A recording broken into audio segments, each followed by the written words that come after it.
தும்பைப்பூ ஈசனுக்கு மிகவும் விருப்பமான பூ. வெள்ளை நிறத்தில் மிகவும் சிறியதாக இருக்கும்.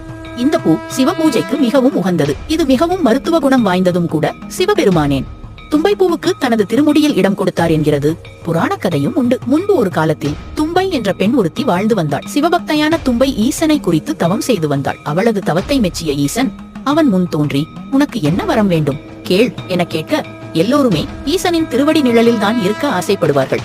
ஆனால் ஈசனை நேரில் தரிசித்தால் ஏற்பட்ட பதற்றத்தில், ஐயனே, என்னது திருமுடியின் மீது உனது திருவடி இருக்க வேண்டும் என்று கேட்பதற்கு பதில், உனது திருமுடியின் மீது தனது திருவடிகளை இருக்க வேண்டும் என்று வரம் கேட்டுவிட்டால் துன்ப அப்படியே ஆகட்டும் என்று அருள் புரிய, அப்போதுதான் ஈசனிடம் தான் கேட்ட வரம் தவறாகிவிட்டது என புரிந்து, கடவுளே, தங்களை நேரில் தரிசித்த பதற்றத்தில் தவறாக கேட்டுவிட்டேன், என்னை மன்னித்து விடுங்கள் என வேண்ட கருணை கடலான ஈசன், தும்பையே, உனது பக்தியின் பெருமையை விவரிக்க முடியாது. நீ அடுத்த ஜென்மத்தில் பிறந்து என்னது திருமுடிய அடிப்பாய் என அருள் புரிந்தார்.